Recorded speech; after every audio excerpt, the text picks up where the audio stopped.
A paz do Senhor, mais uma vez estamos aqui para postarmos mais um comentário de uma das nossas lições da CPAD. Hoje nós temos uma lição muito importante para nós trabalharmos. É a lição de número 9, de 28 de fevereiro de 2021. Lição aí do primeiro trimestre desse ano. E a lição de hoje ela tem como título Vivendo o Fervor Espiritual. Achei muito interessante o título dessa lição, uma vez que fala de uma vivência, e essa vivência no tocante ao fervor espiritual. E me chamou a atenção aqui a palavra fervor, e aí o seu complemento, que é um fervor espiritual. A palavra fervor, se analisando ela e o seu sentido gramatical na língua portuguesa, isoladamente, fervor é um zelo ardente. Então essa ideia de fervor. Aqui eu trouxe algumas definições. É um zelo ardente por coisas da piedade, do campo da piedade, como no caso a oração, a questão da esmola, do ajudar, da piedade como um todo. Portanto, fervor diz sobre esse zelo ardente, é um ardor, é um entusiasmo, é um empenho, uma paixão. E aí eu destaco aqui a ideia do fervor quanto esse zelo ardente, essa paixão, esse amor. E aqui o título da lição mostra exatamente a ideia de viver com fervor, viver com paixão, com ardência, com entusiasmo a vida espiritual. Eu acho isso tão importante porque nós, enquanto cristãos, nós devemos ter o cuidado, uma vez que nós pregamos um Deus que é um Deus espiritual, é um Deus que é espírito, e ele mesmo diz que aqueles que o adorem deva fazer isso em espírito e em verdade, porque ele é espírito. Eu acho importante nós nos atermos a essa verdade, de que uma vez que Deus ele é espírito, nós devemos viver uma vida no fervor espiritual. Ou seja, que nós possamos entender que o nosso entusiasmo, que a nossa paixão, ela deve ser desenvolvida em relação ao nosso amor para com Deus. E é importante nós observarmos que quando fala do fervor espiritual, é porque existe o fervor carnal, existe o fervor material. Uma vez que nós falamos que o fervor é esse zelo ardente, é essa paixão, é esse amor, é esse empenho. Então, no tocante às coisas espirituais, como nós buscamos um mundo espiritual, como nós servimos a um Deus espiritual, é necessário que a nossa vida espiritual, que nós possamos viver com paixão, viver com amor, que nós tenhamos aí esse zelo ardente pela vida espiritual, para vivermos aquilo que nós pregamos, aquilo que nós pensamos. Então o título da lição ele é significativo, porque ele traz exatamente essa verdade, vivendo, aí um verbo no gerúndio, que é a ideia de estar acontecendo, todo verbo no gerúndio, a ação, ela está acontecendo, ela não já está completa, não aconteceu no passado, não acontecerá no futuro, ela está acontecendo no momento, e aqui é uma vivência contínua.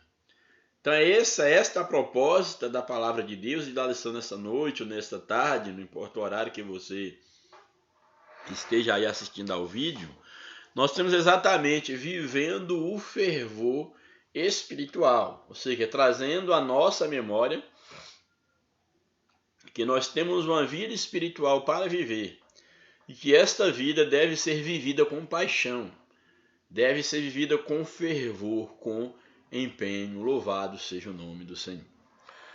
O texto áureo da lição nos apresenta: e não vos embriagueis com vinho, em que há contenda, mas enchei-vos do Espírito. Eu não vou comentar porque esse texto ele aparece na leitura bíblica em classe. A verdade prática nos traz o seguinte: ser cheio do Espírito pode se referir tanto ao batismo no Espírito Santo, como também a vida plena no Espírito. Aqui o comentarista, uma vez que ele apresenta aqui o tema dentro de uma visão pentecostal, ele vai mostrar que a possibilidade da expressão cheio do Espírito, ela se referir tanto ao batismo com o Espírito Santo, como sendo uma experiência à parte da salvação, uma experiência, uma segunda experiência pós-salvação, ou alguém pode ter um encontro com Deus e ser batizado também no momento, sim, dentro da visão pentecostal, mas são experiências distintas segundo a visão pentecostal. Então aqui o comentarista ele vai abordar exatamente que a expressão ser cheio do Espírito pode se referir ao batismo no Espírito Santo ou a uma vida plena no Espírito.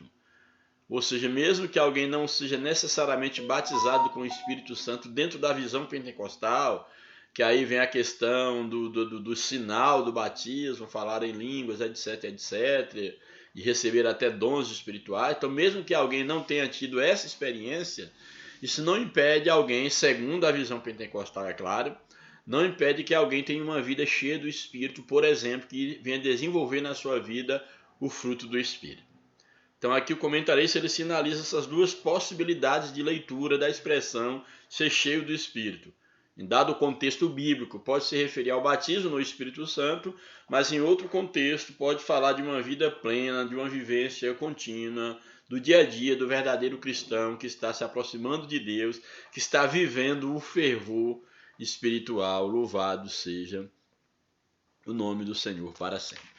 Indo para a leitura bíblica em classe, está no livro de Efésios, capítulo de número 5, o verso 15 ao verso 20, aí do livro de Efésios, nos apresenta aí o verso 15 o seguinte: portanto, vede prudentemente como andais, não como necios, mas como sábios. Olha, nós temos aqui o conselho de Paulo aos Efésios, e que serve para a igreja da atualidade, para todos nós, ele trazendo aqui, chamando a atenção, a maneira como o cristão ele deve se comportar na caminhada espiritual neste mundo. E ele usa a expressão, portanto, vede prudentemente como andais. Ou seja, tenha prudência, analise a tua maneira de viver. A ideia de andar aqui é só um aspecto metafórico, não é andar no sentido físico. Também pode ser, mas não é necessariamente isso que ele está falando. Nós podemos aqui tomar a expressão andar no sentido do comportamento, das práticas comportamentais. Então o que Paulo está dizendo é o seguinte: olha, vede prudentemente como andais, ou seja, analise as tuas atitudes, o teu procedimento, a tua conduta e faça isso de forma prudente.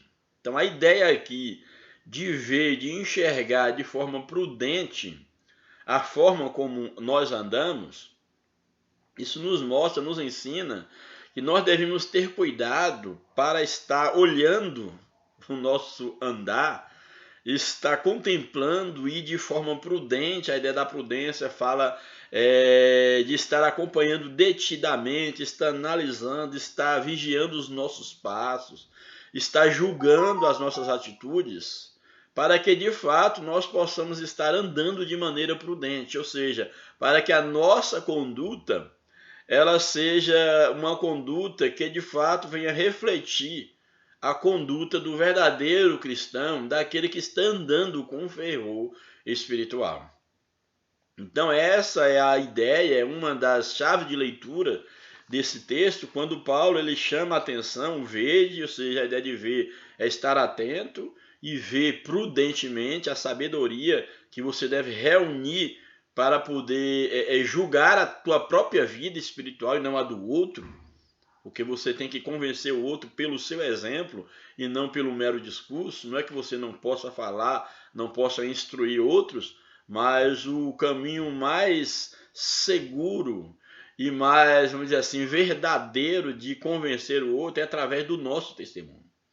Então é isso que Paulo está colocando, olha, vede prudentemente como andais, ou seja, analise prudentemente o teu comportamento, para que você possa andar não como um nécio, ou seja, não como um louco, como alguém que não tem consciência da realidade, como alguém que está aí no discurso dizendo ser cristão, mas que de fato as suas práticas não condiz com o seu discurso. Ou seja, de alguém que diz estar servindo a Deus, mas não sabe nem o porquê da sua fé. Não sabe da razão do porquê se diz cristão. Ou ainda que se diga cristão, mas não há uma correspondência prática do seu andar quanto àquilo que ele está professando. Portanto, vede prudentemente como andais, não como nécio, mas como o quê? Mas como sábio. E aqui é muito importante porque o cristão ele deve reunir toda a sabedoria possível na caminhada espiritual. E é interessante que quando eu digo na caminhada espiritual, o que eu quero chamar a tua atenção é que o verdadeiro cristão, o verdadeiro cristianismo, ele não deve separar a vida cristã da sua vida do dia a dia, dos seus relacionamentos, no caso, interpessoais. O verdadeiro cristão, ele não pode ter um comportamento lá na sociedade, na igreja, outro comportamento, um comportamento na escola, na faculdade, diferente do comportamento que ele tenha na igreja, no lugar de culto, não. Na verdade, a vida cristã é uma só, é para ser vivida em qualquer lugar. Então não há, para o verdadeiro cristão, não há essa separação de vida secular da vida espiritual. O cristão ele tem que viver a sua vida espiritual nesse mundo, e essa vida, enquanto aqui estiver, é para ser vivida nesse mundo mesmo, não é nos afastarmos das pessoas, da sociedade, para que queremos aí nos isolarmos para viver a vida espiritual. Isso não faz nenhum sentido. Não faz nenhum sentido o brilho da luz se não for diante das trevas. Não faz nenhum sentido no aspecto aqui mundo. A ideia da luz é exatamente para brilhar onde ela tem a necessidade. Então é necessário que nós entendamos, cada um de nós enquanto cristãos, que nós tenhamos essa consciência, que nós temos um desafio de andar de maneira sábia neste mundo. Ou seja, nós devemos reunir toda a sabedoria possível para podermos andar nesse mundo não como loucos, mas como sábios, de maneira prudente, para que a nossa jornada espiritual, para que a nossa vida espiritual, ela de fato possa estar diante de Deus e possa expressar para Deus, para outras pessoas, o Deus que nós servimos. Então esse é o primeiro conselho que nós temos aqui no texto do apóstolo, aqui de Paulo aos Efésios, quando ele diz: vede prudentemente como andais, não como loucos ou como nécios, mas como sábios. E aí ele vai no verso de número 16, ele diz o seguinte: remindo o tempo. Qual a ideia aqui de remir o tempo? Nós vamos ver aqui, e lá na frente a gente vai aprofundar mais, que a ideia de remir, uma das leituras que nós temos aqui da expressão remir. O que é remir? Remir é você aproveitar bem, ou como também nos remete a remissão, a ideia de você comprar algo. Essa também é uma ideia que se tem de remir alguma coisa, de comprar algo, vamos dizer assim, ser remido, ser resgatado. Essa ideia de resgatar, de comprar de novo, vamos dizer assim, recuperar, seria isso. Mas também, nesse primeiro momento, nós temos aqui a ideia de aproveitar bem. Então, Paulo está dizendo que aquele que anda prudentemente na sua caminhada espiritual, que anda como sábio, só dessa forma ele poderá remir bem o tempo, ou seja, aproveitar bem o tempo, resgatar o tempo perdido, já que a ideia de remir também está ligada à ideia do resgate. Então é necessário que nós entendamos e que nós tenhamos a iniciativa, e que isso seja uma prática na nossa vida, que nós possamos estar remindo, aproveitando bem o nosso tempo. E aí ele prossegue: por quantos dias são maus. Ou seja, os dias são maus e nós temos que aprender a contar os nossos dias, como nos diz a palavra de Deus, a fim de que nós alcancemos um coração sábio. Então os dias são maus, eu tenho que aproveitar bem esses dias. Os dias são maus, a vida é curta, a vida é um sopro. Hoje nós existimos, amanhã podemos não mais existir. E é necessário que enquanto nós aqui estivermos, que nós tenhamos sabedoria para remir o tempo, para resgatar o tempo, não perder tempo, para que nós possamos viver e viver bem a vida que nós temos diante de Deus, como também diante dos homens. Louvado seja o nome do Senhor. Aí o verso 17, ele diz o seguinte: pelo que, uma vez que vocês vão remir o tempo, vão andar com sabedoria, pelo que não sejais insensatos. Diante de tudo isso, portanto, não sejais insensatos, mas entendei qual seja a vontade do Senhor. Ou seja, a ideia de não ser insensato é não ser louco. Então não seja insensato, não seja louco. Tenha sensatez, tenha lucidez. É isso que Paulo está dizendo. Olha, pelo que, então, diante de tudo isso, não sejais insensatos, mas sejam sensatos, para que vocês possam entender qual é a vontade de Deus para a sua vida. Eu acho isso aqui tão importante, tão significativo, porque nós, enquanto cristãos, nós temos que ter o cuidado, que muitas das vezes nós achamos que servir a Deus é um dia entrar num lugar de culto, ali fazer um sinal público de que nós, a partir de então, iremos servir a Deus, etc. Porém, muitos se esquecem que há toda uma carreira para se correr. Muitos se esquecem que Jesus, ele não é apenas a porta. Jesus, ele é todo o caminho, como também ele é o fim do caminho. Infelizmente, muitos têm tido encontro com Jesus, se é que tiveram, apenas do Jesus enquanto porta. Ah, não, eu encontrei a salvação, encontrei Cristo. Mas a Bíblia diz que Jesus, ele não é apenas a porta. Ele diz também que eu sou o caminho. Sou a verdade, ou seja, a luz que vai guiar esse caminho, e eu sou a vida, e a vida aqui fala de uma vida eterna. Então é necessário que nós tenhamos isso de uma maneira muito clara na nossa mente, de que Jesus, ele é a porta, ele é o caminho, e todo caminho leva a um objetivo, todo caminho leva a um destino. E nós, enquanto cristãos, a única segurança espiritual que nós temos é se de fato nós encontramos Jesus enquanto porta, que dá acesso ao caminho, que é Ele mesmo. Que nós andemos em Jesus enquanto caminho, para que então nós possamos chegar na vida eterna, que é o próprio Cristo, estar com Ele de uma maneira permanente, eternamente, nos tabernáculos celestiais. Então parem para pensar, analise bem quão grande é o desafio da vida cristã, o quanto essa vida cristã, essa vida espiritual, ela deve ser vivida, como diz o texto aqui, com fervor, porque você tem toda uma trajetória. Jesus não é uma experiência que você tem uma vez por toda. Tive aquela experiência quando da minha conversão, e agora eu não tenho mais nenhuma responsabilidade em Cristo.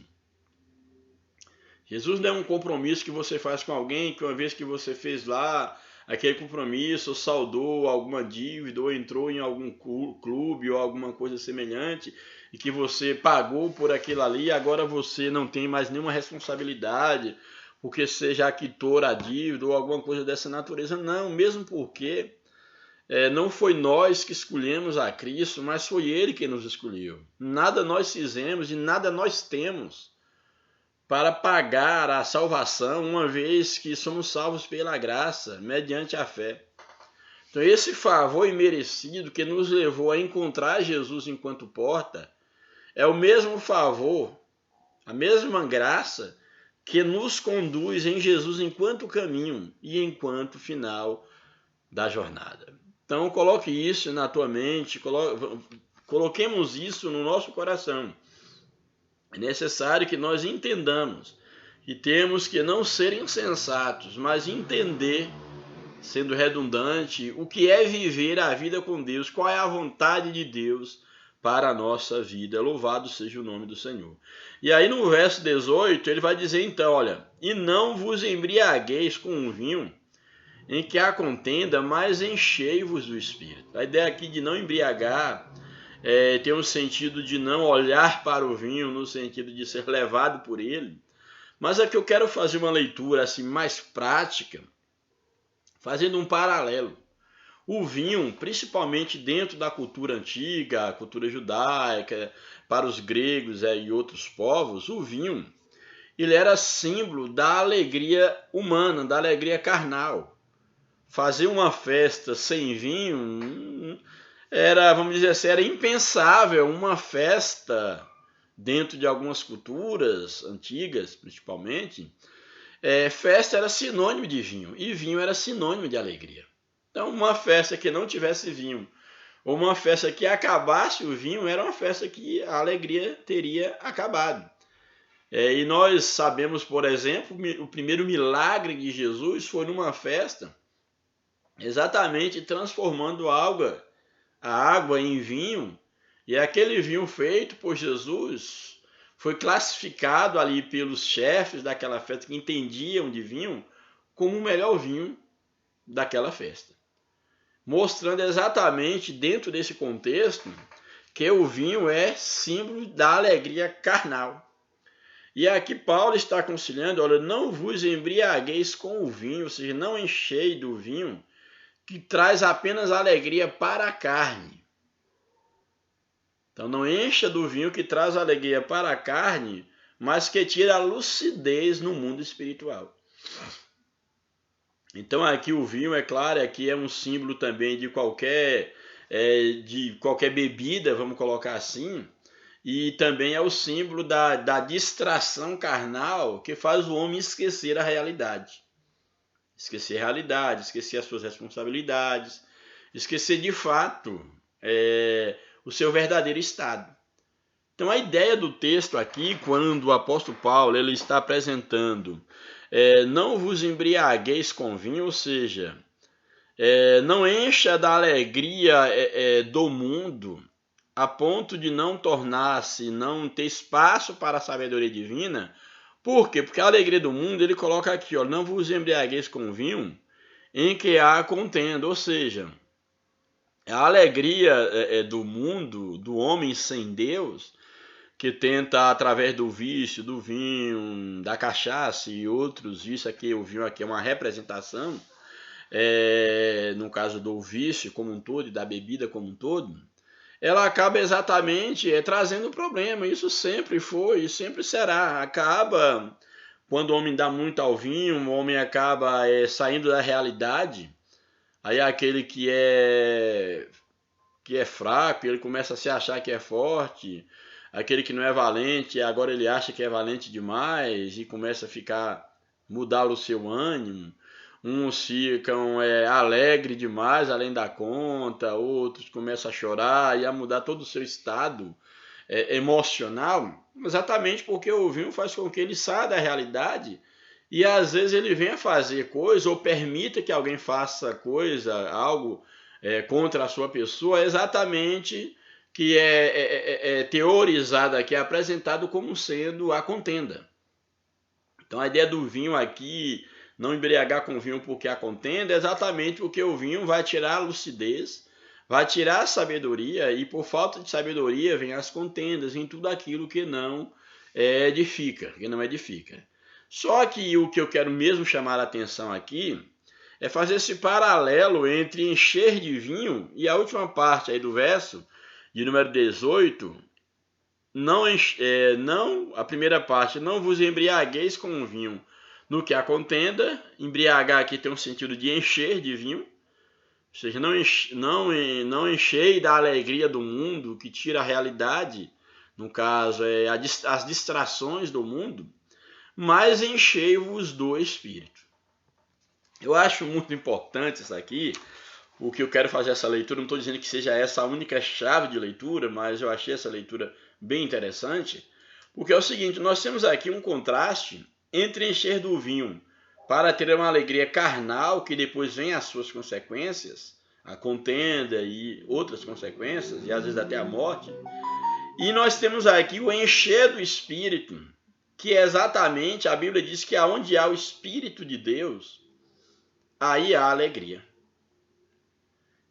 o Espírito, o encher do Espírito aqui é exatamente encher-se da direção divina que nos fará, nos conduzirá sempre em sabedoria, sempre em triunfo e sempre no acerto da vontade de Deus para a nossa vida. E isso tudo por causa de uma direção espiritual que nos traz a verdadeira alegria que permanece para sempre, que é a alegria diante de Deus, que é uma alegria espiritual. Então observe que ao encher do vinho físico, o homem tem uma alegria carnal e essa alegria tem uma consequência. E a Bíblia apresenta aqui como uma contenda. Mas encher do Espírito Santo, mais encher-vos do Espírito, tem uma consequência, que é exatamente a alegria espiritual. Porque onde Deus está, onde o Espírito de Deus está, até a tristeza salta de prazer. E onde há o Espírito de Deus, aí nós temos a alegria. Então olha que interessante que quando Paulo ele aconselha os irmãos a não encher de vinho, ele está aqui fazendo esse paralelo, mostrando que o cristão que serve a Deus, se tem algo do qual ele deve ser cheio, não é ser cheio do vinho, que representa tudo aquilo que é mundano, tudo aquilo que é passageiro, tudo aquilo que traz consequências negativas, tudo aquilo que é carnal. Mas ele deve se encher de Deus, porque aquilo que é espiritual permanece para sempre, e aquilo que é carnal é passageiro. O vinho traz alegria passageira? Sim. Traz alguns benefícios momentâneos? Sim. Mas as consequências sempre serão no futuro, ou em consequência, em cadeia, negativas. Porém, a presença de Deus, o Espírito de Deus, leva o homem a acertar-se e a acertar diante de Deus, como também diante dos homens. Então essa é a ideia do texto. Se tem algo que tem que ocupar a nossa vida, se tem algo do qual nós devemos nos encher, deve ser exatamente do Espírito de Deus, da presença de Deus. Ou seja, que a minha mente, que o meu ser seja cheio não das coisas dessa vida, representada aí no vinho, que não é apenas a bebida, é tudo aquilo que nos enche dessa vida, mas que nos leva a afastar de Deus. Então, ao invés de nós nos enchermos dessa vida, que nós possamos nos encher de Deus, nos encher do seu Espírito, para experimentarmos a verdadeira felicidade, a verdadeira alegria. Louvado seja o nome do Senhor. E aí, uma vez cheios do Espírito de Deus, ele vai dizer então, olha, falando entre vós, uma vez que vocês estão buscando as coisas espirituais, que haja entre vós salmos, aí temos aí os salmos, no caso de Davi, e outros salmos aqui que está dentro desse grupo, os salmos, hinos, também temos lá os hinários, no caso os cânticos que tinha no Antigo Testamento, hinos e cânticos espirituais, nós vamos ver um pouco mais lá dentro da lição, cânticos espirituais, cantando e salmodiando ao Senhor no vosso coração, que aqui traz um retrato daquilo que deve existir no verdadeiro culto a Deus, na verdadeira adoração. É ter salmos, ter palavra, ter hinos, cânticos espirituais, a ideia do salmodiar, do louvar a Deus, da gratidão a Deus em nossos corações. Já é o verso 20.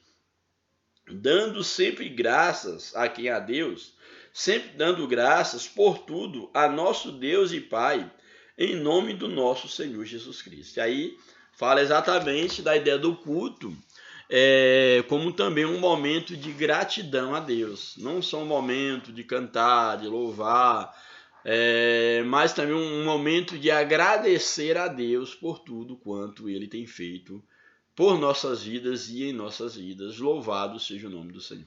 Então aqui é de uma maneira muito aqui sintética, sintetizando a ideia aqui da lição do viver o fervor espiritual, o texto aqui apresentado na leitura bíblica em classe. Indo para o comentário da lição, nós vamos ver aqui o que o comentarista ele nos apresenta.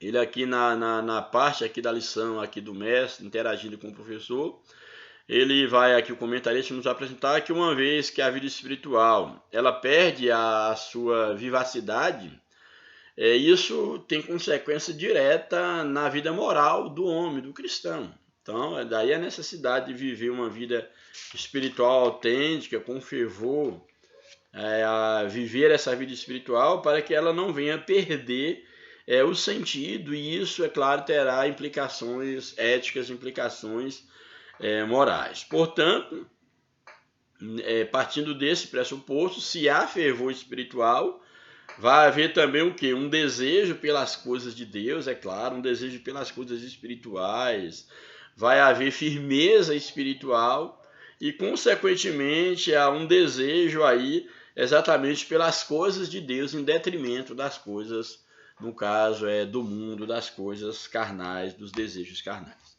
Aí o comentário da lição, a introdução, nos apresenta o seguinte: a expressão todos foram cheios do Espírito Santo, em Atos 2,4, quer dizer que todos foram batizados no Espírito Santo, aqui segundo a visão, a leitura bíblica dentro de uma visão pentecostal. Isso já estudamos na lição 3, mas nela aprendemos igualmente que cheio do Espírito indica também viver a plenitude ou fervor do Espírito.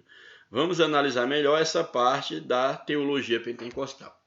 O primeiro tópico aí da lição tem como título a importância da devoção pela palavra e oração. Aqui, dois elementos importantíssimos para viver o verdadeiro fervor da vida espiritual é exatamente a dedicação à leitura da palavra de Deus e à oração, uma vida de oração.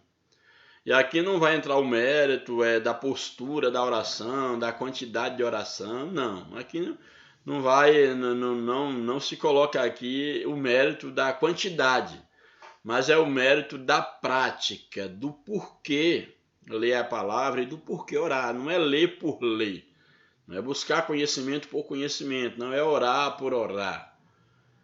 Mostrando aqui tanto a palavra, o valor à palavra, dedicado à palavra, quanto à oração, como meios de aproximar de Deus, de desenvolver um relacionamento com Deus. E eu penso que tanto a leitura da palavra quanto a oração na vida do cristão deve ter como primícia principal, maior e principal, a sua aproximação com Deus. Às vezes alguém ele ora ou lê a palavra, mas para poder, quem sabe, eu tenho que estudar a palavra para ensinar outro, tenho que orar para orar por outros, para abençoar outros, para ser usado por Deus nisso, naquilo outro. Isso é importante e necessário, sim. Mas eu tenho para mim que o principal ou primeiro objetivo de se conhecer a palavra, de se ter uma vida de oração, é para melhorar primeiro a nossa vida. Eu devo ler a palavra para que eu aprenda a servir a Deus melhor, para que eu aprenda qual é a vontade de Deus na minha vida. Eu devo ter uma vida de oração para poder me relacionar melhor com Deus, para que então aí eu possa levar Deus a outros através do ensinamento da palavra e de uma vida de oração.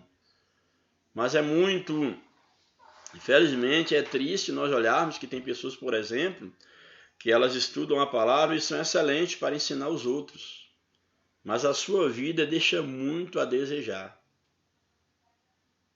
Ela ora pelos outros, leva os outros a terem a experiência de uma intimidade com Deus, mas ela mesma não consegue se relacionar com Deus no sentido de ter a oração como um mecanismo de relacionamento com Deus, que a faz mais sensível, mais temente a Deus, que a faz mais misericordiosa para com o outro.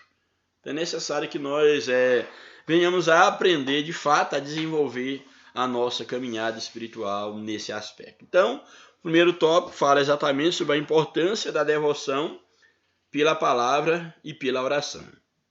O apego à palavra e o hábito de orar são indispensáveis à vida cristã, são práticas ensinadas ao povo de Deus desde o princípio, pois Deus fala por meio delas, sem nenhuma dúvida. Isso aí é um ensinamento, são ensinamentos elementares, são os rudimentos da fé, que sempre são ensinados a todos aqueles que vêm, que têm um encontro com Cristo, a necessidade de ler a palavra, de orar, de buscar a Deus. Isso por quê? Porque através desses mecanismos, tanto da oração quanto da palavra, Deus fala conosco. Nós falamos com Deus por meio da oração e Deus fala conosco, no nosso espírito, porque a Bíblia diz que o próprio Espírito Santo, ele ora em nós, ele ora por nós. Então há um valor, vamos dizer assim, há um valor inquestionável, tanto da leitura da palavra de Deus quanto da oração. Aí o primeiro subtópico fala sobre o conceito de devoção. A nossa ideia de devoção é a de apego. Então, aqui, qual a ideia de devoção aqui? É de apego, dedicação, zelo, como o nosso apreço pela oração, o amor pela palavra e o apego ao jejum. Então, qual a ideia aqui de devoção? De devotar-se à palavra, à oração e ao jejum. É exatamente estar apegado, dedicado a essas coisas, fazer isso com zelo. Ser zeloso no sentido de ter aquele tempo para a oração, para a leitura da palavra, de fazer questão de se apegar a essas práticas e que isso se torne um hábito na nossa vida. E hábito aqui não estou falando no sentido de fazer por fazer, no sentido de fazer parte de nós, de não conseguirmos viver sem estar orando, viver sem estar lendo a palavra de Deus. Isso não pode afastar da nossa vida. Agora é claro que tanto a leitura da palavra quanto a oração temos que ter cuidado para não correr o risco de que isso na nossa vida se torne algo mecânico, que nós viemos a falar, a orar, dizendo palavras por dizer, ler por ler a Bíblia. Não é isso. A ideia aqui de tornar um hábito, eu quero colocar, vamos dizer assim, dentro de um aspecto, por exemplo, aristotélico, a ideia de o que é um hábito, seria, no caso, um bom hábito. Aristóteles vai colocar a virtude, ou seja, aquilo que é bem, as boas práticas, ele coloca, por exemplo, a virtude como sendo um hábito. E ninguém adquire o hábito de um dia para o outro. É com o passar do tempo, você vai praticando atos louváveis e aquilo você se torna virtuoso naquele aspecto.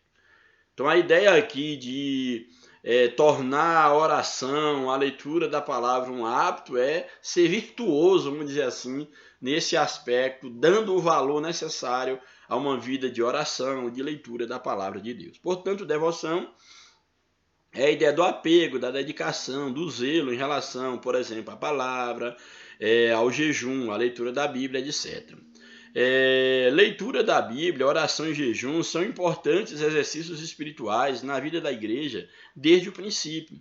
Tudo isso é válido e espiritualmente salutar para a vida cristã, mas torna-se eficaz quando acompanhado de quê?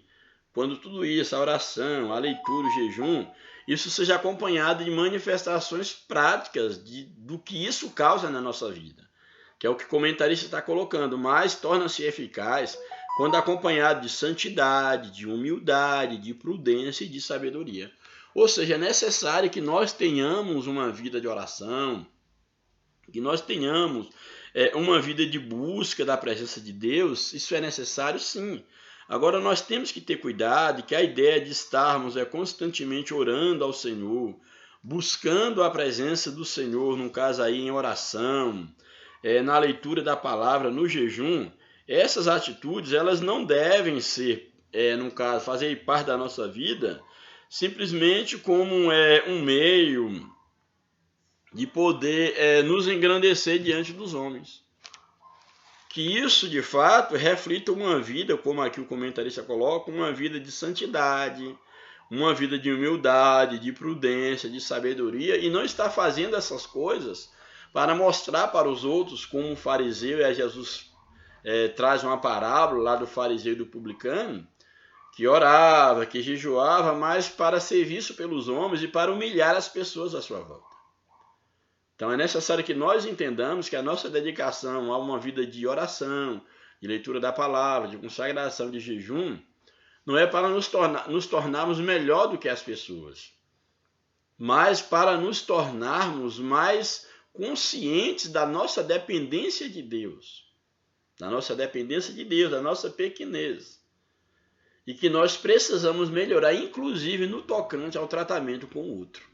Deve ser esse o objetivo de toda a nossa vida espiritual, deve ser esse objetivo, nos aproximar de Deus, deixar ser guiado por Deus e ser útil também para o outro, porque senão não faz sentido a vida se eu quero viver dentro de uma bolha gospel, dentro de uma bolha pentecostal, isolado aí no meu mundinho. Bem, aí nós temos então que a nossa prudência é para que essas práticas, oração, jejum, palavra, etc., leitura, etc., que essas práticas elas não venham se tornar motivo de exibição. Então temos que ter muito cuidado nesse tocante. Aí depois de trazer o conceito da devoção, aí o comentarista no subtópico 2, ele coloca a oração e a palavra, ou seja, a devoção aí à vida da oração e da palavra. Todos nós conhecemos o jargão evangélico. A oração é a chave da vitória. Aí ele afirma isto é verdade. Não existe vida espiritual abundante sem oração. É interessante, nós não podemos menosprezar, não podemos, vamos dizer assim, ignorar o valor da oração, da leitura da palavra, e aqui, mais especificamente aqui, o comentarista ele fala da oração, não se pode subestimar o poder da oração em hipótese nenhuma.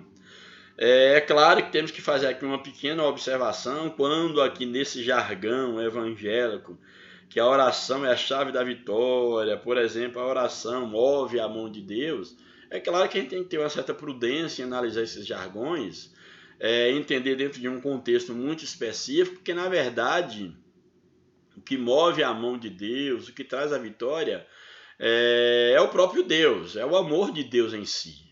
Não é que a oração obriga Deus a fazer isso e aquilo, move a mão de Deus para um canto, para o outro. A oração em si vai trazer a vitória, a chave, orou, então vai ter que abrir a porta. A gente entende o contexto no qual surgem esses jargões, mas sabemos que Deus, é o amor de Deus que se move em relação a nós para nos trazer a vitória, etc, etc. E a oração, ela é um meio de nós nos aproximarmos de Deus. A oração é um meio de nós mantermos esse relacionamento com Deus. Não é um fim, a oração não é um fim, mas é um meio de nos relacionarmos com Deus. Louvado seja o nome do Senhor para sempre. Portanto, é muito importante, no caso aqui, essa afirmação quanto ao valor da oração, da leitura da palavra. A oração é um ato consciente pelo qual a pessoa dirige-se a Deus para se comunicar com Ele. Para mim, essa é uma palavra-chave na oração. Orar é comunicar, e eu diria mais ainda, orar é relacionar. Na minha concepção, toda a vida com Deus, ela se resume em uma palavra, relacionamento. A oração é um meio de relacionamento, leitura da palavra relacionamento, jejum relacionamento, perdão, o amor, tudo, enfim, que nós fizermos. A vida cristã com Deus e com o outro, na minha concepção, à luz da Bíblia, ela se resume em relacionamento. Louvado seja o nome do Senhor para sempre. Portanto, a oração aqui segundo o comentarista, a oração é a alma do cristianismo, e aí expressa a nossa total dependência com Deus, ou seja, há um lugar da oração dentro do cristianismo. O próprio Senhor Jesus tinha o hábito de orar, Jesus orava porque ele, dando o exemplo, da necessidade de nós comunicarmos com Deus, nos relacionarmos com Deus, assim como ele relacionava com o Pai por meio da oração. Era o seu momento particular, o seu momento com Deus. A oração é o meu momento com Deus, onde eu vou estar... Eu vou me desligar de tudo. A Bíblia até sugere que, se possível, até nós tenhamos o nosso lugar secreto, para que nada venha causar interferência nesse momento particular de relacionamento com Deus, que é a oração. Como também, é claro, é o momento da palavra, louvado seja o nome do Senhor. Então, essa prática particular, que é a prática da oração, como da leitura da palavra, essa prática particular deve ser espontânea e contínua, ou seja, o hábito deve ser uma virtude em nossas vidas. Então, a leitura da Bíblia nos torna sábios e prudentes. A oração nos deixa mais sensíveis à voz de Deus, e a leitura da Bíblia ela nos deixa mais sábios, ela nos deixa mais prudentes. Daí a ideia de você ler a Bíblia, de você orar, para você estar mais, vamos dizer assim, sensível à direção divina através desses meios que é a oração e a leitura da palavra. Subtópico 3, o viver sabiamente. Esses exercícios espirituais, oração, palavra, etc., devem ser colocadas em prática no dia a dia, diferentemente do nécio. Vede prudentemente como andais, não como nécio, mas como sábio. É o conselho aí da palavra. Existem pelo menos 7 palavras gregas no Novo Testamento para nécio, mas a que o apóstolo Paulo usa nessa passagem só aparece aqui. Aí tem o sentido de asopos, ou asófos, que quer dizer tolo. O nécio é o tolo, é aquele sem juiz, sem perfeito juiz. Paulo está contrastando a sabedoria cristã que vem do Espírito com a insensatez dos pagãos. Isso se torna claro no verso 17, onde o apóstolo usa o termo apron, ou apron, nécio, quer dizer, nécio insensato, e acrescenta que esses não entendem a vontade do Senhor. São loucos. A Bíblia diz que o louco diz no coração, não há Deus. É loucura não admitir a existência divina. Devemos priorizar a vontade de Deus em nossas decisões, atitudes, e não focar nas aparentes vantagens como faz o mundo. Então isso aqui é muito importante, que a nossa prioridade deve ser a vontade de Deus, e não devemos estar apenas presos às nossas necessidades, às nossas decisões mundanas e necessidades mundanas, como geralmente aqueles que não temem a Deus o fazem. O modo de vida do crente não pode ser o mesmo padrão do mundo. Aí o quarto subtópico nos apresenta: remindo o tempo. Essa frase diz muito mais do que parece à primeira vista. O verbo remir significa comprar de novo, ou seja, recuperar algo que foi vendido ou perdido, no caso, quem sabe em algum jogo ou em alguma negociação, empenhado, por exemplo. Então a ideia de remir é exatamente comprar de novo, é resgatar, que foi o que Jesus nos fez. O pecado nos separou de Deus e Cristo, Deus em Cristo nos comprou novamente, Ele nos remiu, pagou o preço pela nossa redenção.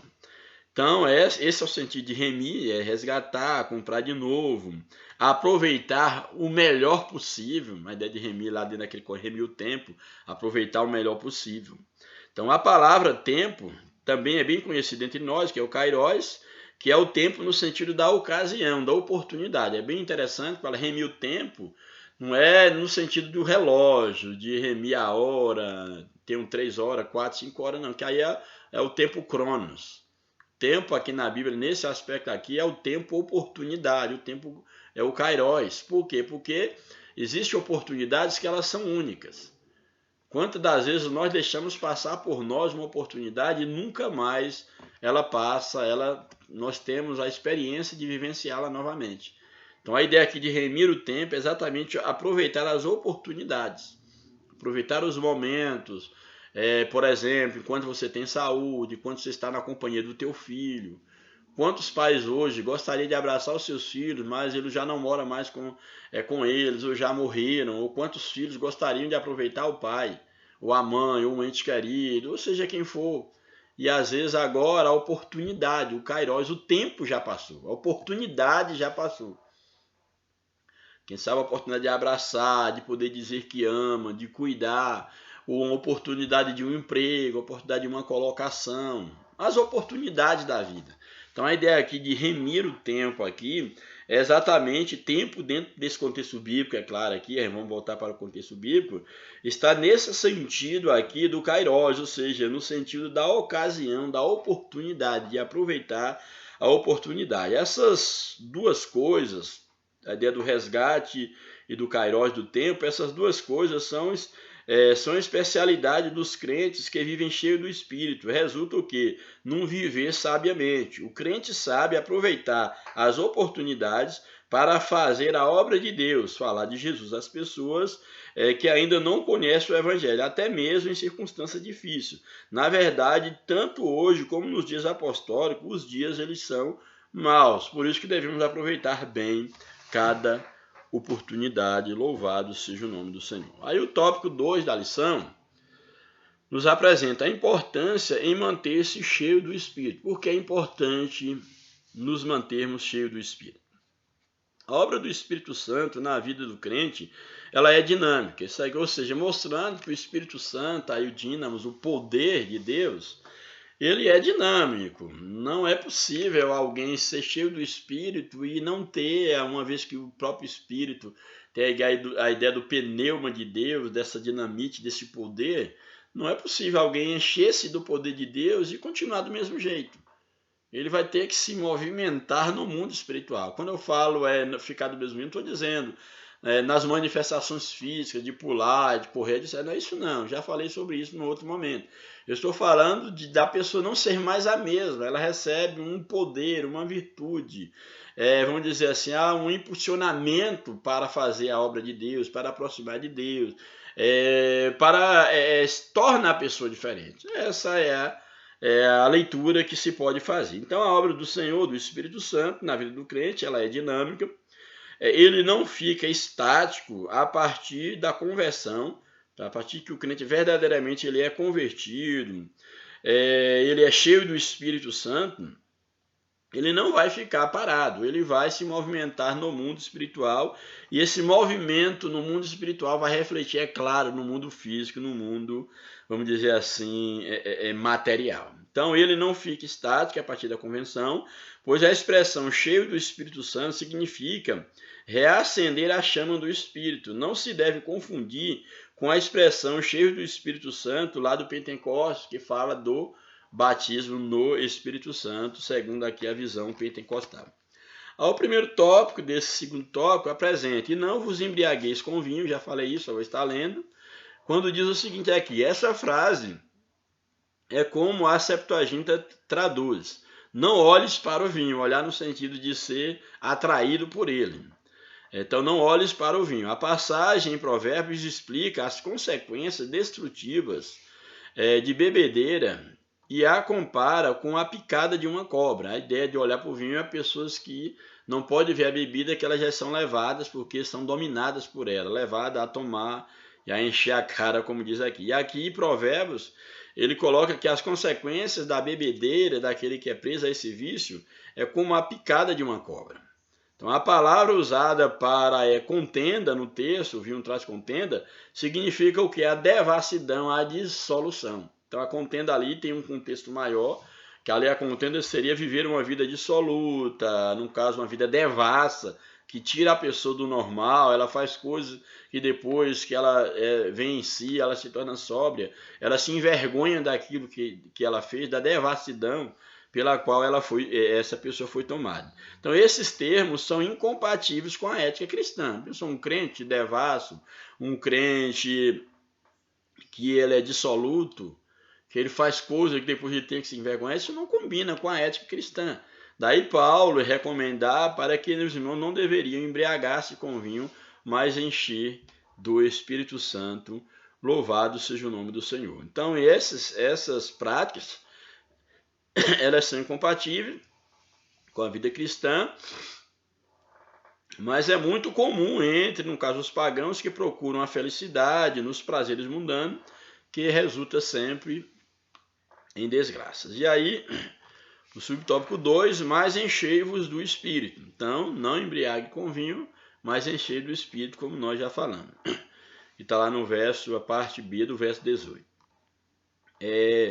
Essa expressão indica renovação, novo enchimento do Espírito. A ação do Espírito Santo na vida do crente não é estática, nele somos renovados no dia a dia.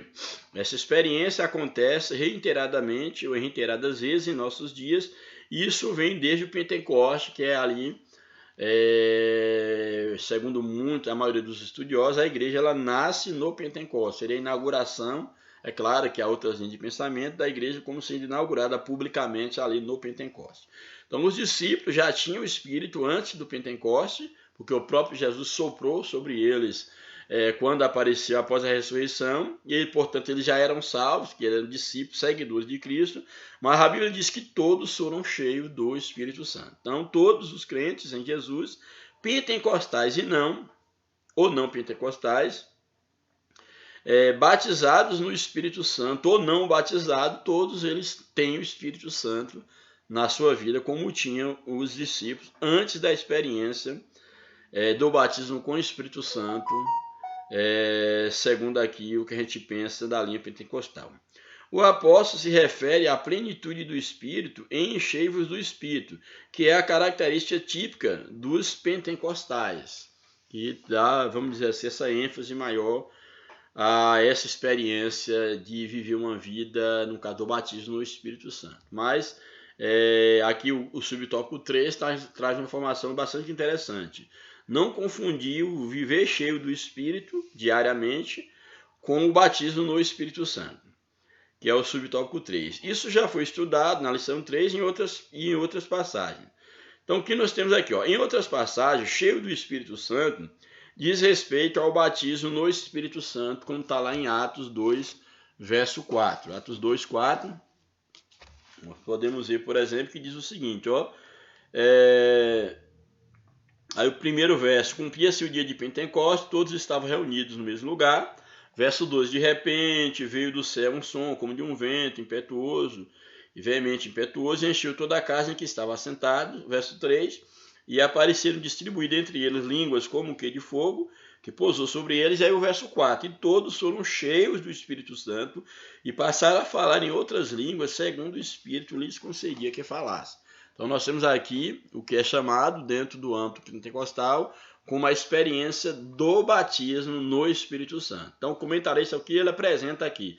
Ele apresenta que essa experiência aí de todos foram cheios e começaram a falar em novas línguas, não pode confundir com a experiência que está aqui retratada aqui, com o que Paulo está colocando aqui no verso 18. Não embriagueis com vinho, mas enchei-vos do Espírito. Aqui seria uma outra experiência, ou seja, lá em Atos 2, lá no Pentecostes, seria uma experiência do batismo no Espírito Santo, como sendo ali a porta aberta para receber os dons espirituais. E no caso aqui de Efésios, não embriagar com vinho, mas encher do Espírito, seria exatamente essa vida diária que todos devem buscar, independente se tem um dom espiritual ou não, se foi batizado com o Espírito Santo nos moldes, é claro, pentecostais ou não. Todos temos o dever e a necessidade de ter uma vida cheia do Espírito, que é nada mais, nada menos do que o fruto do Espírito na nossa vida. Portanto, o batismo no Espírito Santo é uma experiência distinta da convenção, segundo aqui o comentarista. O significado de palavras e expressões bíblicas na Bíblia deve ser entendido e interpretado à luz do seu contexto. Observe a frase aí de Atos 4:8. Então Pedro, cheio do Espírito Santo, lhes disse. Ali em 4:8 fala exatamente da experiência de Pedro ser batizado com o Espírito Santo. Ou seja, Pedro ele foi batizado no Pentecostes, logo a expressão mostra a dinâmica do Espírito na vida do apóstolo. Da mesma forma, o trecho Saulo, que também se chamava Paulo, cheio do Espírito Santo, lá em Atos 13:9, fala de alguém que já batizado no Espírito Santo, e é evidente que cheio do Espírito Santo se refere à plenitude do Espírito. Quando diz que Paulo, cheio do Espírito, faz aquilo, aquilo outro, mostra que alguém, no caso ali, Paulo tinha uma vida cheia do Espírito Santo. E aí o tópico 3 da lição, que é o último tópico, nos apresenta vigilantes contra a frieza espiritual. Você deve se lembrar de que um dos requisitos para compor o grupo dos 7 diáconos, no caso lá na igreja primitiva, era ser cheio do Espírito Santo, segundo ser cheio do Espírito, segundo Atos 6:3. Como identificar alguém cheio do Espírito? O apóstolo apresenta pelo menos 3 características que identificam alguém que é cheio do Espírito, que é o testemunho transbordante, vida de gratidão e uma vida de submissão. É claro, o comentarista não explora aqui os tópicos, eu vou estar aqui apresentando e traçando aqui um leve comentário. Primeira característica de alguém cheio do Espírito é o testemunho transbordante. Isso aqui é discutível. Alguém que diz ser cristão, mas que as pessoas não percebem uma mudança de vida, um testemunho que a identifica como um novo homem, uma nova mulher, uma nova criatura, essa pessoa ela não é cheia do Espírito. Não há como, em hipótese nenhuma, alguém que é cheio do Espírito não demonstrar isso através das suas práticas, das suas atitudes. É como o próprio Jesus ele ensina, não se pode esconder uma luz debaixo do alqueire. A luz é para ser colocada no velador e para que se enxergue. Então, quanto mais Cristo brilhar em mim, mais os homens perceberão a luz de Cristo na minha vida. Então, dizer que tem uma vida cheia do Espírito, mas as atitudes testificam o contrário, isso é uma mentira. Isso é mera religiosidade, é mero discurso vazio que não corresponde à realidade da vida com Deus. Portanto, não estou dizendo que seja apenas esses 3 características de uma vida cheia do Espírito, que o comentarista aqui apresenta. É claro, são várias, mas eu diria que uma das primárias características de uma vida cheia do Espírito é exatamente a mudança de vida, é o testemunho, é claro, o bom testemunho. Portanto, testemunho transbordante, ou seja, tem que transbordar. Não é ser cristão, um agente secreto de Cristo, não. É transbordar a ponto de que todos percebam quem você é e outros sejam contagiados pelo Cristo que há em você, que essa é a ideia de transbordar e de sair para fora. Louvado seja Deus. Portanto, testemunho transbordante é a primeira característica, é um sinal evidente. Os cânticos são expressões da alegria e do louvor a Deus, além da função de instruir a igreja. Os cristãos expressam por meio dos hinos seus anseios, suas esperanças, aquilo que acreditam está inspirado na vida de personagem bíblica e não de personagem bíblica e nas promessas divinas. Os salmos, os saltérios, no caso, que são o saltério de Israel, o livro dos salmos, os quais o Espírito dava uma nova vida, uma vida nova através desses salmos, ou seja, muitos foram alcançados por eles. Então, muitos deles são adaptados ainda hoje, tanto na música judaica quanto na música cristã. Os hinos são uma referência às primeiras composições cristãs. E lamentamos, aqui o comentário coloca, o fato de não terem sobrevivido, no caso a esses hinos, mas algumas das suas estrofes ainda tem lá no Antigo Testamento, no Novo Testamento, melhor dizendo, algumas estrofes estão inseridas, como lá em Filipenses, no caso, Filipenses 2, verso 5, Filipenses 2, o verso 5 ao 11, que nós temos ali uma espécie de um hino, ali no caso no Novo Testamento, Filipenses 2, 5 a 11, nós temos aqui, por exemplo, em relação a tem de vós aqui, esse louvor aqui, muito interessante aqui, Filipenses 5, 2. Filipenses 2, melhor dizendo, 5 a 11 diz o seguinte, tende em vós o mesmo sentimento que houve também em Cristo Jesus, pois ele subsistindo em forma de Deus, não julgou usurpação ser igual a Deus, antes a si mesmo se esvaziou, assumindo a forma de servo, tornando-se a semelhança de homem, reconhecido em figura humana. A si mesmo se humilhou, tornando-se obediente até a morte, morte de cruz, pelo que também exaltou soberanamente e lhe deu nome, que é acima de todo nome, aqui é a questão do louvor ao nome de Cristo, para que o nome de Jesus se dobre todo joelho, todos nos céus e na terra, e toda língua confessa que Jesus Cristo é o Senhor, para a glória de Deus Pai. Então nós temos aqui exatamente esse exemplo aqui, esse cântico, podemos dizer assim, de louvor, exaltando exatamente a soberania de Cristo, a humildade de Cristo, que mesmo sendo Deus, ele não usurpou ser igual a Deus, e aí há todo esse louvor aqui, através, podemos dizer assim, como aqui o comentarista coloca aqui, através desse cântico que exalta ao Senhor. E eu acho bem importante quando ele diz assim, os hinos são uma referência às primeiras composições cristãs e lamentamos o fato de não terem sobrevivido, mas algumas de suas estrofes estão no Novo Testamento, colocando esse louvor aí, esse hino, que no caso é essa passagem de Filipenses, que é um bom exemplo de um hino, um modelo de um hino, dessa exaltação a Cristo através do louvor. E aí traz uma observação aqui, que o comentarista aqui, ele apresenta a questão dos testemunhos transbordantes. É claro que ele resume aqui o testemunho mais essa questão aqui dos hinos, dos cânticos, dos salmos, etc. E eu já falei que o testemunho, no caso, é a nossa conduta, apesar que o comentarista não ataca essa questão aqui, mas já fiz essa abordagem no início, que é necessário que nós testemunhamos através das nossas práticas, da nossa vida, o Cristo que nos alcançou. e não apenas que nós sejamos conhecidos porque nós cantamos hinos de crente, salmos, não apenas são maneiras de testemunhar a Deus, sim, mas não apenas isso. Mas me chama a atenção aqui, para me ater aqui ao contexto da lição, quando ele coloca aqui dentre esses testemunhos aqui verbais de cântico, de salmo, etc., a ideia aqui do cântico, os cânticos espirituais. O que seriam os cânticos espirituais?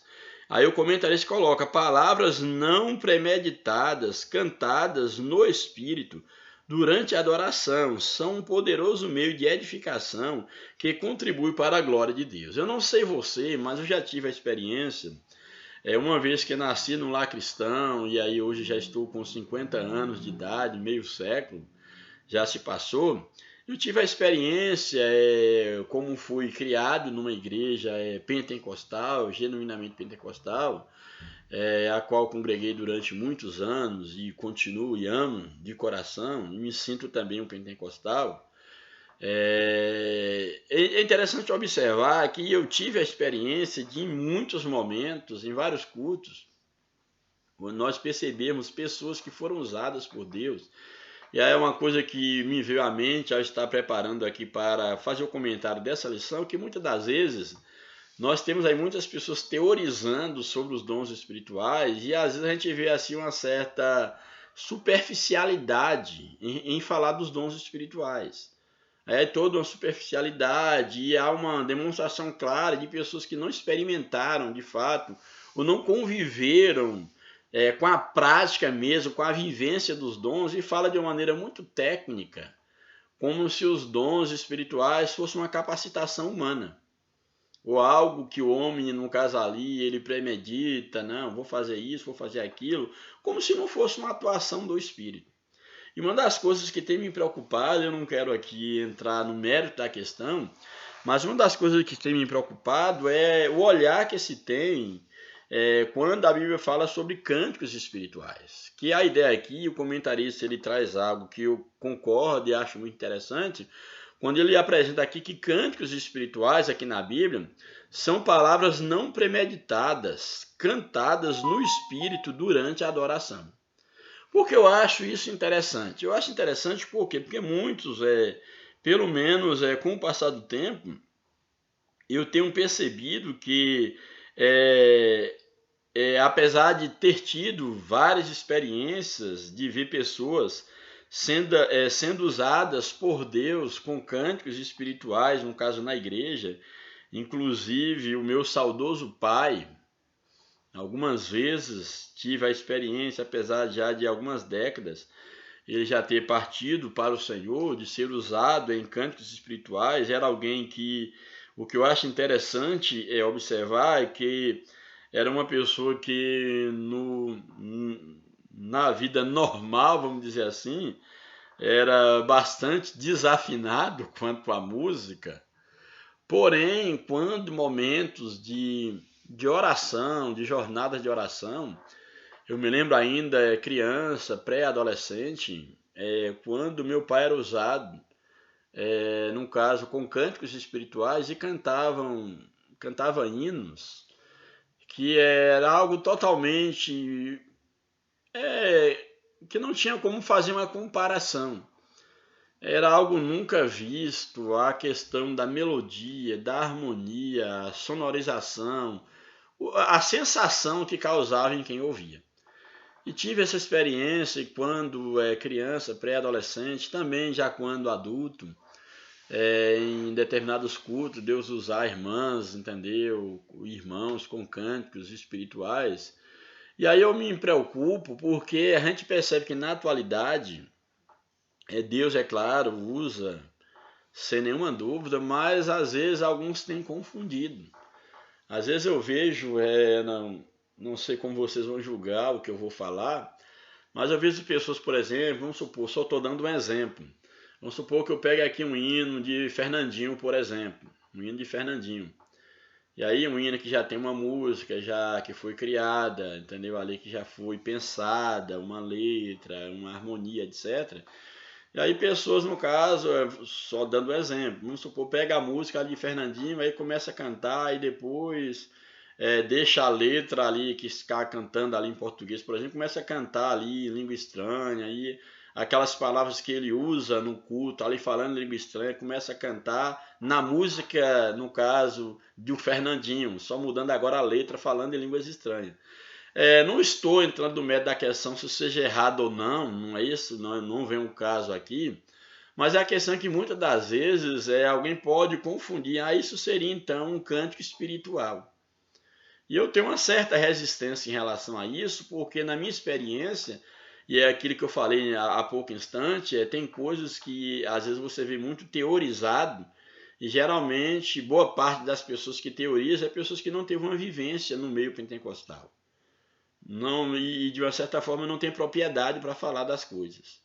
Eu percebo que o cântico espiritual, pelo menos dentro da visão que o comentarista coloca, por aquilo que eu experienciei na minha vida, o canto espiritual não é algo premeditado, não é algo a partir de uma música já existente, que a pessoa pensa ali, pega aquelas palavras e começa a falar, as palavras que ela fala no dia a dia ali em língua estranha, ela vai falar agora, colocar em música isso, em música. Eu não penso dessa forma, não penso dessa forma, porque na minha experiência, na minha vivência, eu já tive a oportunidade de ver pessoas, inclusive meu pai, sendo usado por Deus com cânticos espirituais que eram músicos que eu nunca ouvi nessa terra. Eram sensações espirituais que a música despertava, que nada nessa terra, nada se assemelha.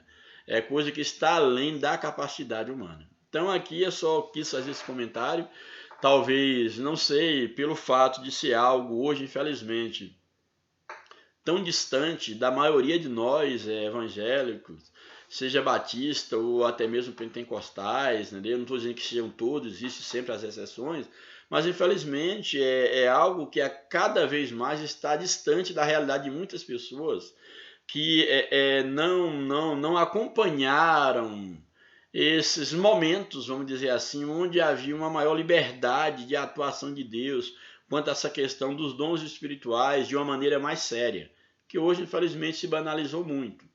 Hoje a piada aí com dons espirituais, principalmente com línguas estranhas, aí a piada, já quem ensina, há grupos que ensinam a falar língua estranha, aí há muitos que já usam aí de memes, e aí no caso profanou tudo, ou vira uma bagunça na verdade.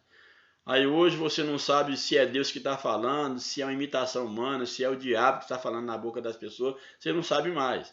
Pois o camarada lá está disparando em língua estranha no púlpito, mas tem uma vida toda atrapalhada, mas está falando língua estranha, está revelando e tal e que, só não revela, desculpa, só não revela a vida dele, a vida da família dele, mas revela a vida de todo mundo, fala em língua estranha, e aí essas pessoas, elas são benquistas, elas são aplaudidas, são vistas como grandes homens e mulheres de Deus. Não estou dizendo que Deus não use no dom de variedade de línguas, na profecia, não estou dizendo que Deus não use, Deus usa sim.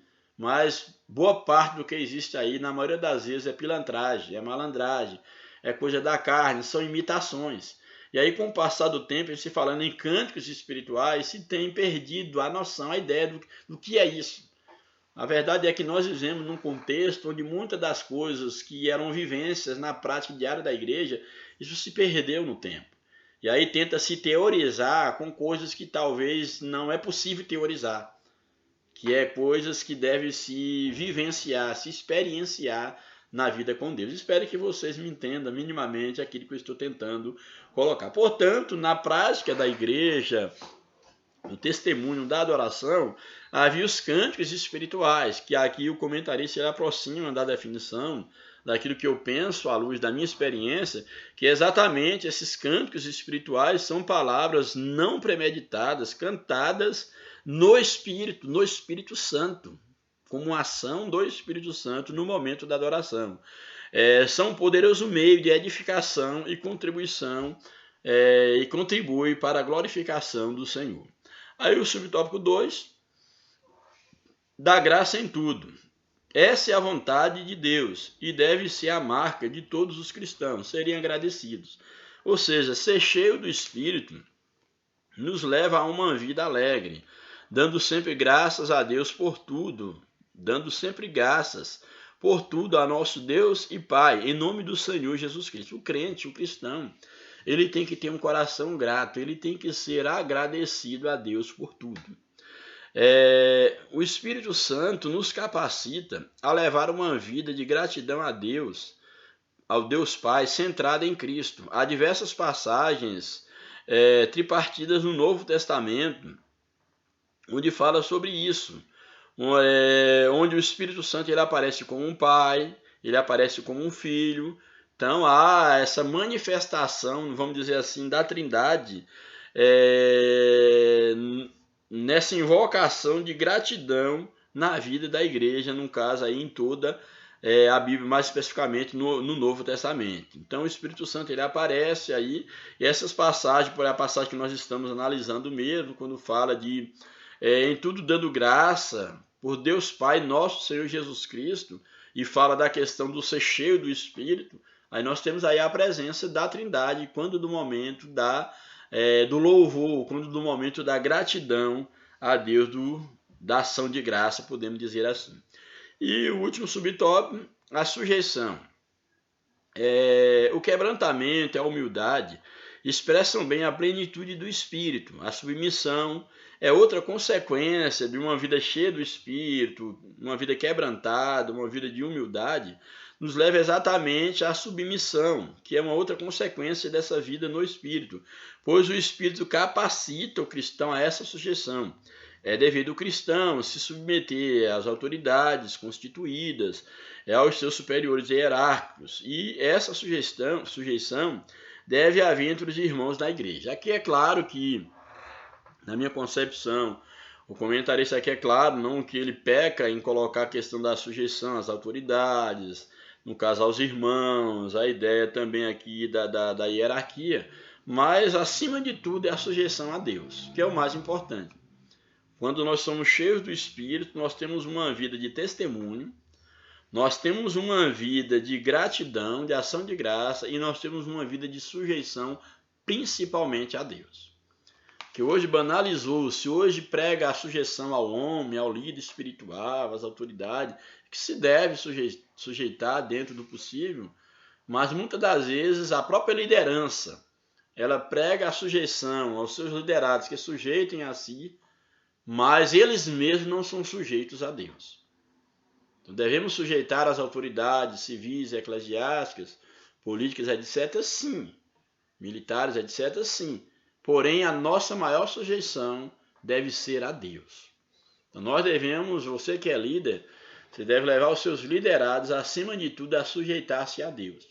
Porque alguém que sujeita a Deus de fato e de verdade, ele saberá respeitar a autoridade de um verdadeiro homem de Deus, de uma verdadeira mulher de Deus, de um verdadeiro líder, de uma verdadeira autoridade colocada por Deus para poder exercer a autoridade. Então essa é a ideia que eu penso da sujeição, que é algo bem mais profundo e não deve ser tratado também com tanta superficialidade. E finalmente, para concluir aí a lição, temos aí a conclusão da lição, da revista. O significado de enchei-vos do Espírito é ter uma vida cristã na plenitude do Espírito Santo. Isso envolve todos os aspectos da nossa vida, desde os cultos até o lar, desde o culto na igreja até o nosso lar, desde o lar até o trabalho e a sociedade por fim. Por meio desses testemunhos é possível observar quem é cheio do Espírito, ou seja, você, de fato, vai demonstrar que você é cheio do Espírito na sua prática diante de Deus, diante dos homens, não só na igreja, mas no mundo. Então, que Deus nos abençoe, que o Espírito de Deus ele continue falando ao nosso coração, que nós possamos tomar como desafio viver, viver com fervor a nossa vida, a nossa intimidade com Deus. Que Deus nos abençoe. Um grande abraço, oreis por nós, em nome de Jesus. Amém. Muito obrigado.